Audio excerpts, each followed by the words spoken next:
अस्सलाम वालेकुम बुजुर्गों, दोस्तों और साथी नाजरीन। इस हफ्ते के फ़िक्र नज़र प्रोग्राम में आपका इस्तकबाल है। गर्मी का मौसम है। गर्मी काफ़ी तेज़ी से बरस रही है पूरे हिंदुस्तान भर में, और साथ में इलेक्शन मिलकर आने से ऐसा लग रहा है कि ज़्यादा ही गर्मी का असर सियासी लीडरों पे हो रहा है। सियासी लीडरों पे हाइपरटेंशन की भी बीमारी आजकल तारी है। वैसे अगर हाइपरटेंशन की बात करेंगे तो ये कहा जाता है कि हाइपरटेंशन एक मेडिकल प्रॉब्लम है, और जिसमें कम से कम हर 3 लोगों में से एक आदमी या एक एडल्ट आदमी जिसकी उम्र 18 से बढ़कर है, वो एक आदमी इससे मुतासिर है। ये भी बताया गया है कि हाइपरटेंशन की वजह से या बीपी कम करने की वजह से या बीपी बढ़ जाने की वजह से, हाइपरटेंशन होने की वजह से हार्ट अटैक्स ज़्यादा होते हैं, स्ट्रोक के भी चांसेस है और मौत भी वाक़ई हो सकती है। लोअर ब्लड प्रेशर कम करने के लिए या ब्लड प्रेशर की मकदार जो होती है वो 5 mmHg जिसे कहते हैं, वो अगर कम होता है तो स्ट्रोक के चांसेस 34% कम हो जाते हैं, और दिल में जो ब्लॉकेज आता है वो 21% इससे कम हो सकते हैं, और मौत के जो इंस्टेंसेस होते हैं वो 13% कम हो सकते हैं। ये रहा हाइपरटेंशन ब्लड प्रेशर से रिलेटेड बात है, जबकि हो रही थी गर्मी की और सियासतदानों की बात। उसी में अगर देखेंगे तो हिंदुस्तान के लोगों में एक और आजकल दिखने में जो बात आ रही है वो ये है कि आप मोटरसाइकिल चलाते हुए अपने कान को फ़ोन लगाकर चले जाते हैं। ये भी एक ऐसा वाक़या है या ऐसे हालात पेश आ रहे हैं इससे कि सडन जब आप मुंडी सीधी करते हैं बात करने के बाद, तो अपना सर जब सीधा करते हैं तो उसमें भी क्लॉट बनने के चांसेस आपके पास बढ़ जाते हैं। मगर अगर देखेंगे तो इन सब चीज़ों की अपनी जगह है, हाइपरटेंशन अपनी जगह है, ब्लड प्रेशर अपनी जगह है, स्ट्रोक के चांसेस की वजूहात अपनी जगह है। लेकिन अब ऐसा लग रहा है कि अब एक साहब का ये कहा जा रहा है कि दिमागी संतुलन ख़राब है। अब जब दिमागी संतुलन ख़राब है तो क्या ऐसा आदमी मुल्क की भागदौड़ चला सकता है या कोई अपना कारोबार, कोई बिज़नेस, कोई तिजारत कर सकता है? तो ये एक बहुत बड़ा सवालिया निशान है। और ऐसे हालात में ऐसे जो कैफ़ियत, जब दिमागी संतुलन ख़राब होने की कैफ़ियत होती है तो ऐसे लोगों को स्ट्रोक भी हो सकता है, ब्लड प्रेशर भी बढ़ सकता है, हाइपरटेंशन भी हो सकता है। तो ऐसे में सोच के हमें ऐसे आदमी को किस जगह रखना चाहिए ये सोचना चाहिए, और इसके लिए एक सही मुकाम की भी तलाश करना चाहिए। हो सकता है कि वो आदमी तपस्या करने के लिए अपने मुंह बंद करके 48 घंटे के आखिरी मरहले के गुजरने तक हो सकता है कि कहीं जाके आराम अगर कर लेता है तो शायद ये हो सकता है कि उसका दिमागी संतुलन ठीक हो सकता है। अगर ये सब पागलपन की निशानियां हैं जिसके वजह से ये हो सकता है कि ऐसी अलामतें, बाज़ अलामतें या बीपी, स्ट्रोक और ब्लड प्रेशर की वजह से या हार्ट अटैक्स की वजह से या हाइपरटेंशन की वजह से अगर ऐसा हो सकता है तो लोग, बाज़ वक्त ऐसा भी होता है कि बाज़ लोगों पे पागलपन की कैफियत भी तारी हो जाती है। अगर पागलपन की कैफियत में कभी आदमी आधे जुमले अदा करता है ताकि इसलिए कि उसे तो वोट हासिल करना है, तो कभी ये कहता है कि आप लोगों की संपत्ति मुसलमानों में बांट दी जाएगी, ये भी कहता है कि घुसपैठी बोल देने से बाज़ लोगों को कहीं ना कहीं अपने तरफ राग़िब करने के लिए किसी पर घुसपैठी का इल्ज़ाम लगा देता है।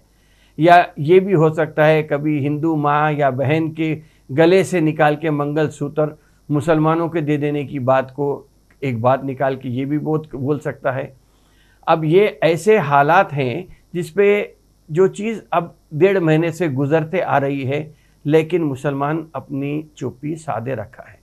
इसीलिए से मैं समझता हूँ कि बहुत सारे चीज़ें अब तक खैर खूबी के साथ होते आए हैं।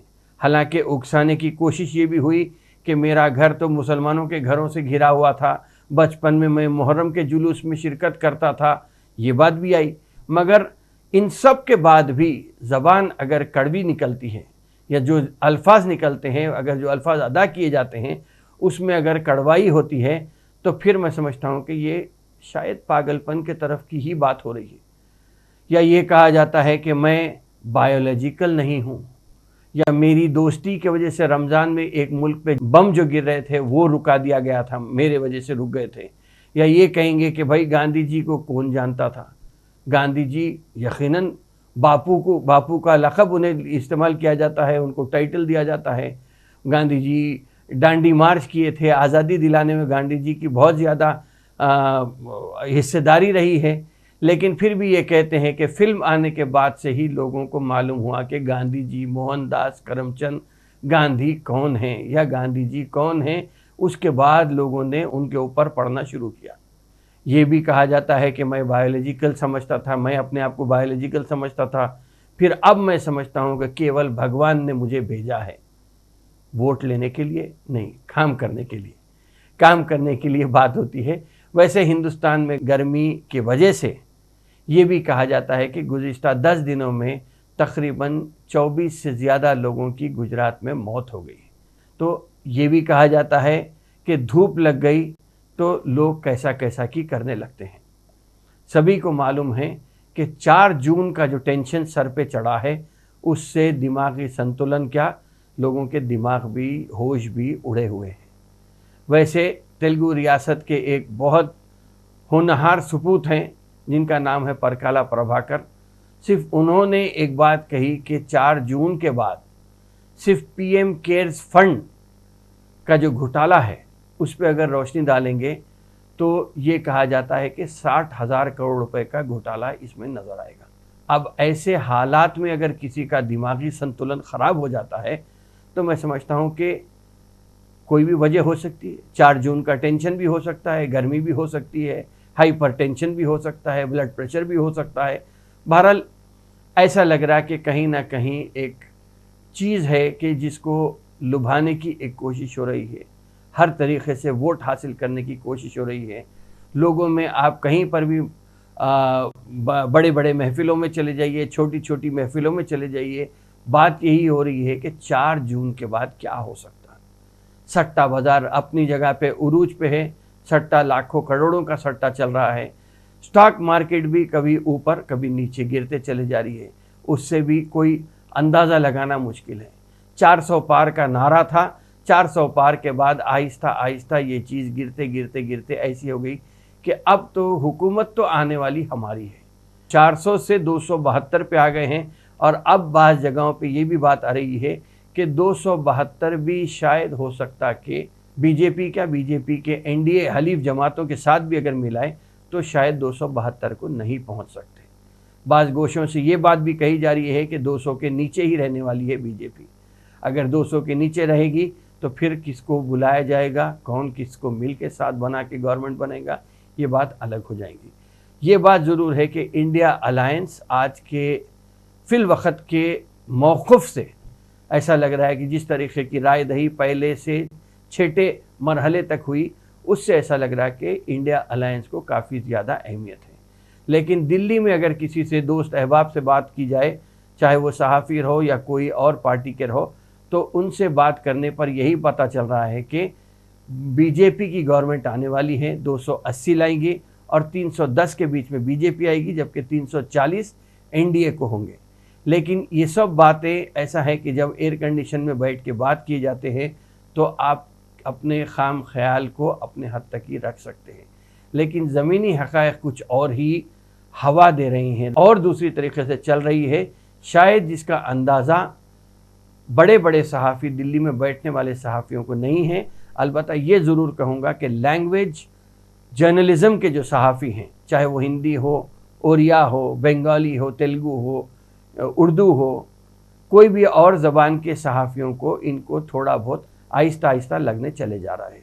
वैसे ये बात ज़रूर कही जा रही है कि ख़वातीन की तादाद को लेकर या मंगलसूत्र की जो बात आई थी उसके ऊपर ये कहा जा रहा है कि चुप साहब ने मंगलसूत्र की बात यूं ही नहीं कह दी। मंगलसूत्र की बात कहने में ये कहा जा रहा है कि 2009 में 23 करोड़ मर्द ने वोट का इस्तेमाल किया था या अपने हक़ राय दही का इस्तेमाल किया था, जबकि इसके मुकाबले में 23 के मुकाबले में 19 करोड़ ख़वातीन थे। लेकिन 2014 में ये चीज़ 29 और 26 करोड़ पे आके रुकी और ये कहा जा रहा है कि अब 2019 में 32 करोड़ मर्द और 30 करोड़ ख़वातीन ने वोट का इस्तेमाल किया था। शायद इसीलिए साहब ने ख़वातीन का जो नाम लिया था वो 2024 के इलेक्शन में ख़वातीन की हिस्सेदारी बढ़ सकती है, तो ख़वातीन को अपने तरफ राग़िब करने की कोशिश की। लेकिन साहब के पास एक ख़ातून ही नहीं है, तो ख़वातीन, मुल्क के ख़वातीन को वो क्या राग़िब करने की कोशिश करे, उनकी कितनी कोशिश कामयाब हुई, ये फिर बात तो आएगी 4 जून को।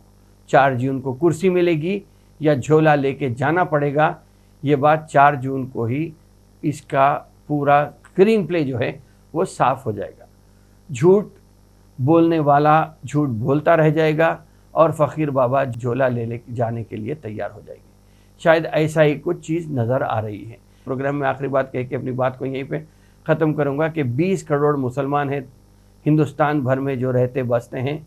20 करोड़ को अगर हम ब्रेकअप करेंगे तो हर 7वां आदमी जो सड़क पे आपको मिलेगा वो मुसलमान रहेगा। वैसे मुसलमान तो मिल जाएगा, लेकिन मुसलमान क्या कर रहा, इनके या मुसलमान की हालत क्या है, माशी हालत क्या है, समाजी हालत क्या है, तालीमी हालत क्या है, ये बात का आप अंदाज़ा लगा लीजिए कि 7वां आदमी आपको सड़क पर या शहर में मुसलमान मिलने वाला है। लेकिन वैसे ही अगर दूसरी कौम से हम इसका तकाबुल करें तो 0.4% जैन हिंदुस्तान में रहते हैं, यानी हर 200 लोग में एक आदमी जैन है जो आपको सड़क पर मुख्तलिफ महफिलों में मिल जाएगा। लेकिन एक चीज़ सोचने की है, गौर तलब बात यह है कि ना आपको मुसलमान, ना आपको कोई तेलुगु, ना आपको कोई और कौम का आदमी मिलेगा जो आज हिंदुस्तान भर में होल सेल का बिज़नेस, फूड इंडस्ट्री का बिज़नेस जिस तरीके से जैन, मारवाड़ी या गुजराती चला रहे हैं, कोई और तबके का आदमी आपको यहाँ पे नहीं मिलेगा। तो मैं समझता हूँ कि 4 जून के बाद जब हर एक को फुर्सत मिल जाएगी इलेक्शन के रिज़ल्ट आने के बाद, मैं समझता हूँ कि हमारे को, ख़ास तौर पे मुसलमानों को अपनी मईशत को सुधारने के लिए कुछ संजीदगी से अपनी बेहतर मुस्तक़बिल के लिए कुछ सोचना पड़ेगा, ताकि हम भी हमारी कौम को बिज़नेस में लगा सकते हैं, तिजारत में लगा सकते हैं, ट्रेडिंग में लगा सकते हैं। बहरहाल ऐसे बहुत सारे मौक़े हमें मिल सकते हैं जिसमें हम एक्सेल भी कर सकते हैं। इसके ऊपर तवज्जो देने की एक ज़रूरत है। बहुत हो गया पॉलिटिक्स, बहुत हो गई कौन सी पार्टी किसकी पार्टी को जिताना, लेकिन मैं समझता हूँ कि 4 जून के बाद माशी तौर पे आइंदा इलेक्शन जो 2029 में होने वाला है, इन 5 सालों में अगर हम माशी तौर पे तरक्की करते हैं तो फिर हम हमारी कौम को सही रास्ते पर सही रास्ता दिखा सकते हैं, सही रास्ता बता सकते हैं और सही रास्ते के तरफ, तरक्की के तरफ हम लेके जा सकते हैं। बहरहाल 4 जून के बाद इस पे सोच, फ़िक्र और सोच की ज़रूरत है, और मैं समझता हूँ कि अगर फ़िक्र भी बढ़ जाएंगी और सोच भी बढ़ जाएंगी, जब ये 2 चीज़ लग जाएंगे तो फिर हमारी तरक्की भी बहरहाल इससे मुमकिन हो सकती है। यही बात कहते हुए मैं अपनी बात को, अपने प्रोग्राम को यहीं पर ख़त्म करता हूँ। इंशाअल्लाह ताला आइंदा हफ्ते फिर मुलाकात होगी, फिर बात होगी। शुक्रिया, खुदा।